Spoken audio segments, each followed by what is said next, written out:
Basically, Erica, we're going to just be talking about these no-cost shoes website and kind of how it got started, how it's growing, who are your typical clients. So I'm going to just do a little intro here. Okay. Definitely.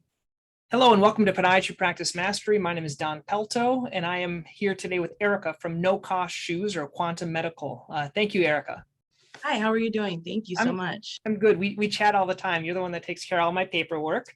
And I just kind of wanted to share for those that are listening, kind of the pain point we had here in our office. We started to do diabetic shoes back in the day, but like all the paperwork that had to go with it, and they expired. And frankly, I didn't have staff to do it.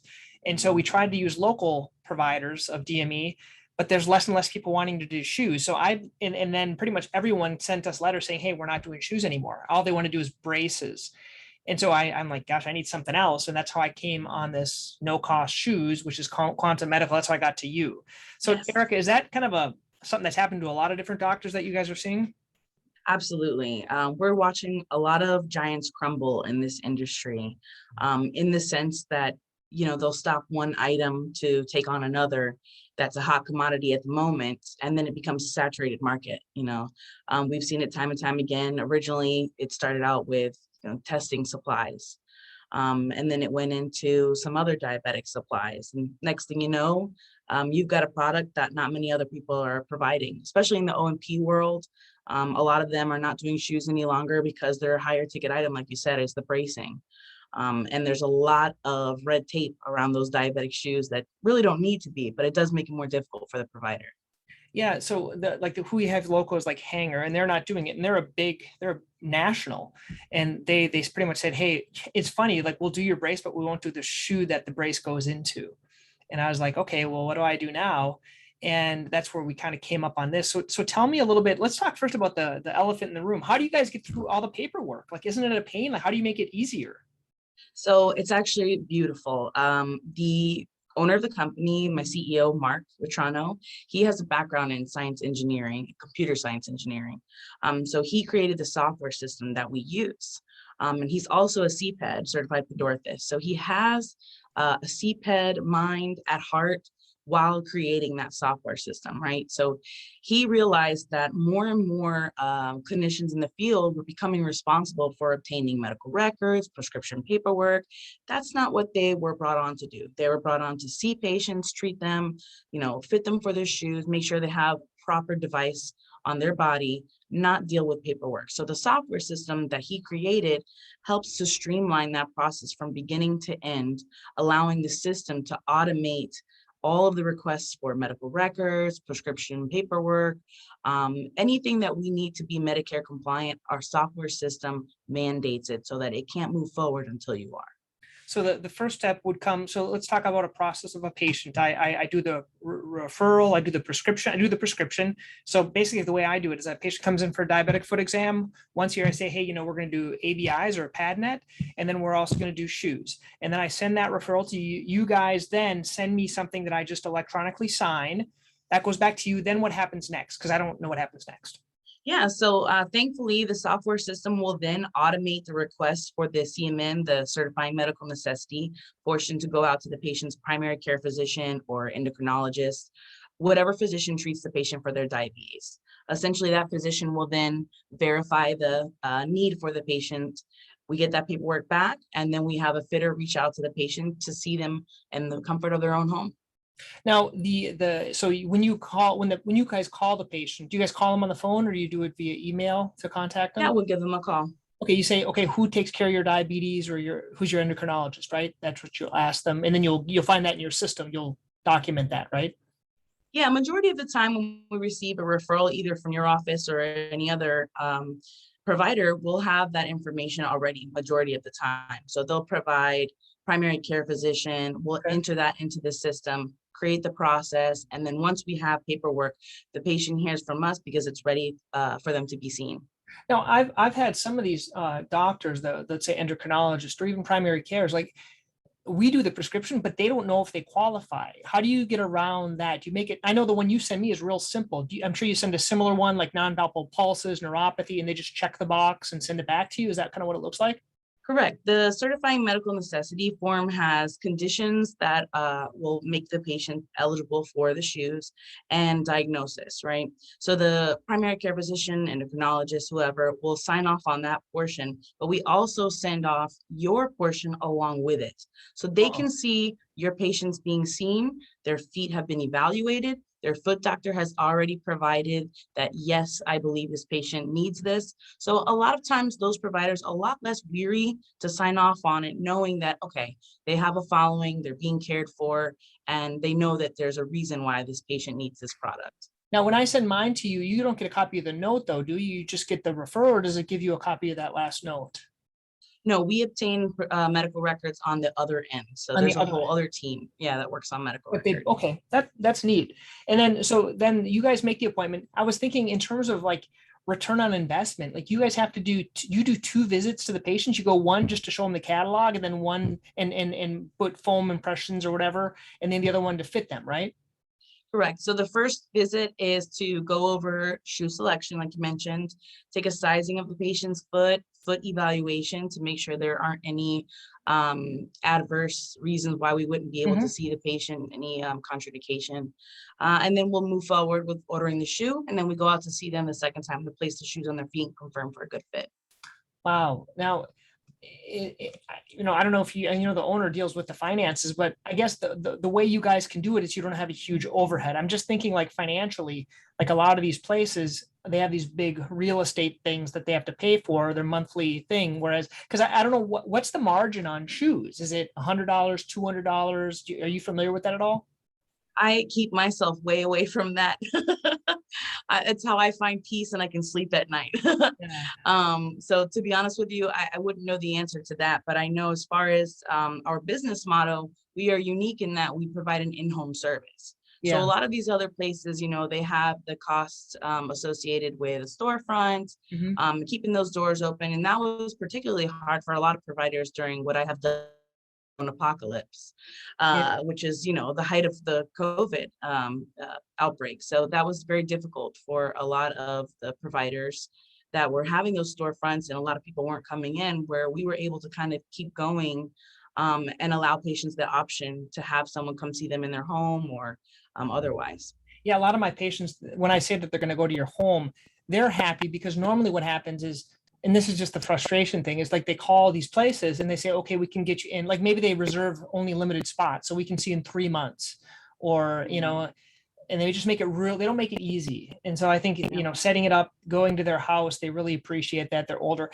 And in terms of, let's say they get one pair this year, do you guys have any automated follow up? Like, so in a year they're going to know it's time for another shoe. We'll try to make a point to send out the newest catalog at the beginning of the year so that they receive that in the mail, and it's an indicator that it's time for them to order their shoes again. Majority of the time, we'll make a phone call to follow up on the shoes that they had the previous year, and at that time, they usually have the opportunity to request their next year's pair. And so this is all automated with that computer system. It'll tickle you in a year to remind you to call them and see how they're doing and things like that, right? Yeah, I mean that, and also too coupled with inner office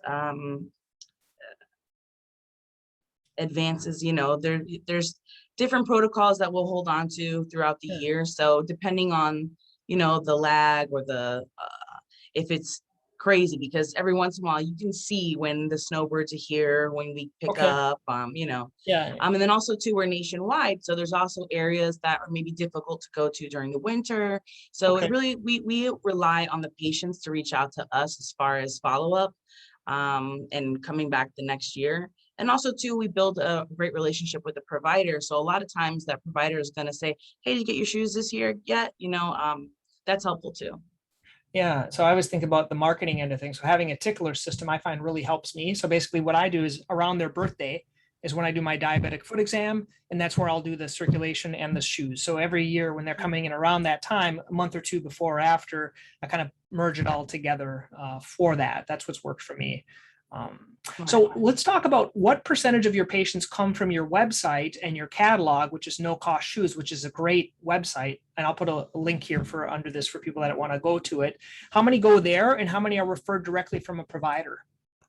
I would say that maybe 30% come from our website. And like you mentioned, a lot of people are no longer doing the shoes. So when people go online and they're just Googling diabetic shoes, we've made a point to make it so that our website is one of the few that kind of come up for them. So a lot of our folks have come to us from the website, but a great majority of the patients are coming to us from providers, other companies that are no longer doing shoes, and also to our fitters that are nationwide. They really do a great job of kind of pounding the pavement and making a name for themselves in their territory. Kind of going to podiatrists or primary cares. Hey, can I do shoes for these people and things like that? Wow, that's cool. And you also said you have a catalog and you send that out to all the patients once a year? Yeah, we'll send out our new catalog to all the patients that have had a shoe the previous year, just so they can see new inventory, if there's any shoes that have been discontinued. As you well know, the manufacturers often change their styles or availability.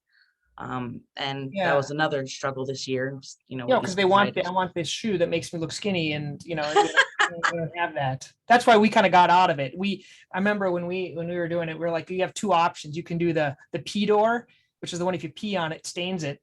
You can do the black stretch one or that one. And that's all we gave them. We didn't give them options because, and I'm sure your fitters, that was also a challenge. If they have a really big deformity, you probably guide them to the right shoe. You're not going to give them a tighter, just because it's a Mary Jane doesn't mean they can wear a Mary Jane diabetic shoe.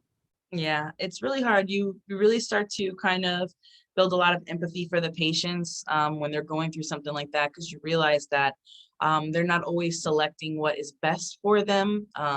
They maybe select what they would like to have. There's two people, who we are and who we'd like to be. Yeah. And I find that oftentimes the patients kind of permit the fitters to allow them to push them into something that maybe they wouldn't. Yeah. Now, what happens if something happens? Let's say because this happens frequently, if a shoe in a neuropathic patient, they develop an ulceration or things like that. Do they contact you? Do you just refer them back to the doctor? Has that ever happened? So I would say that that's usually dependent upon the relationship with the provider. If the patient came to us on their own, we would actually ask them to reach out to their provider. Hey, let them take a look at you. Usually they'll reach out to the fitter first. The fitter will go out to see them, find out, is this something that's being caused by the shoes that you're wearing? Can I do a cutout? Maybe there's something I can amend here to kind of keep from any issues. But majority of the time we'll ask them to go back to their provider to take a look. And you guys do fully custom shoes? Do anyone that really need a whole custom shoe made for them? Do you guys do that, or are they all just purchased? Yeah, we don't provide custom shoes at the moment. Right now, it's just prefab off the shelf. The insoles we provide can also be custom, but not shoes yet. And how do you guys decide? I'm going to share the screen now for those that are curious, because everyone's probably curious here. Here it is. Let's show this one here. So we're going to show, this is your site. And so nocostshoes.com, and the orders, we hooked this right into our medical record. So it was really easy to send stuff over. So it talks about no cost shoes, checking eligibility. And this is kind of what the patients go through, right? And your reviews and things like that. So patients would go right here and they would check availability, right? That's when they would fill out this application and send it right? That's what they would do. Correct. Yeah, this is their opportunity to provide their information. This comes over to us, and if for some reason they don't add all their information, or they don't feel comfortable providing their information on the website, what they do provide will come over to us for us to follow up with them, to let them know that, hey, we did get, at least that they were interested, and let them have the opportunity to ask questions or find out more if they need to. Now I see here, even if they're not diabetic, because a lot of patients just have hard to fit feet, right? And so they can purchase any of the shoes as well, right? If they want to do that. We have a sister website that this will eventually take you to, that they can purchase shoes on their own out of pocket. Okay. Good. But, majority of the time we'll find a way that they can obtain their shoes through their insurance if need be. Well, if they're not, like, I have a lot of patients with really big bunions, for example, that don't have diabetes, or, Oh, yeah. You know what I'm saying? So those people would need one of these brands. So correct. The main brands that you guys do for female shoes and then male shoes. Now, how do you guys like a huge storehouse? How do you order them pair by pair? How does that work? So the manufacturers that we work with drop ship the shoes to our fitters. Okay. So Yeah. A thankfully, pair at a time. Yeah. yeah. SureFit is the company that we work with that provides us the Apex, Hush Puppies, New Balance, and then otherwise it's Dr. Comfort and Anodyne. Okay. Yeah.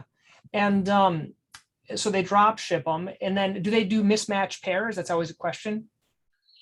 Um, it's not the most advantageous Okay. thing, we can if need be, Yeah. but it's not something that we will advertise.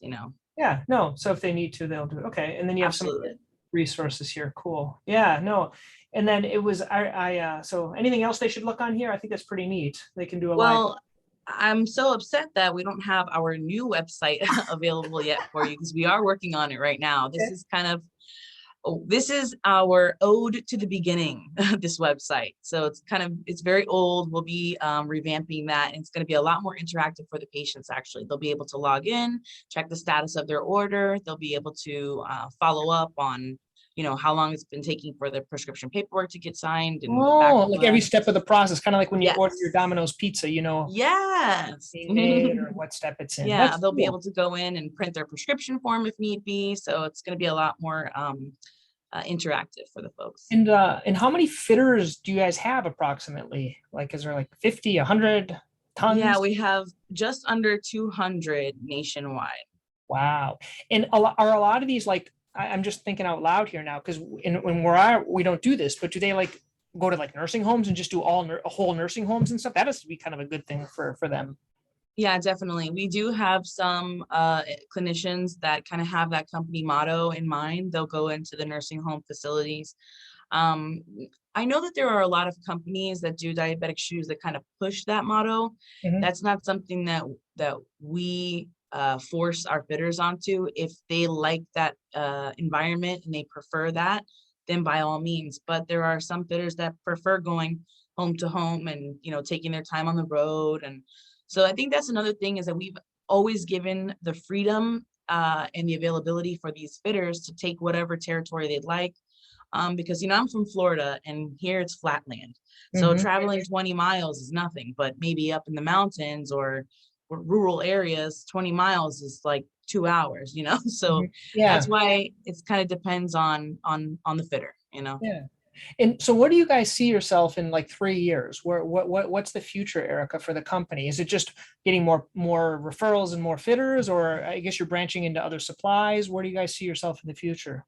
That's a wonderful question. And to be honest with you, as soon as you asked it, my brain just went because there's so many things going on and it's just there's so many changes in the industry itself that there's really no telling where it could go. I just think even with like, for instance, COVID, that we thought that was going to be a blow that was going to hit us hard. And instead, it was actually something that allowed us to kind of show people that, hey, this company motto can be super, super beneficial. So where do I see myself in 3 years? I'll tell you what, I've been with the company for 4 years, and the amount of growth that I've seen since then, I can only imagine. I like to say a Forbes 500 company. Yeah, yeah. Cool, cool. So Well, I think we talked about a lot of good things, and I think for podiatrists that I think a lot of us still do shoes in the office, and I think they do. I think we do a great job. I think they could take some keys with how you do it. I know there's a couple other podiatry specific companies that had streamlined the process. For us, we tried it. It just didn't really work, but I think we've been enjoying using this. So once again, thank you, Erica, for your time and kind of thank you. explaining what you guys do. Thank you so much. I appreciate you.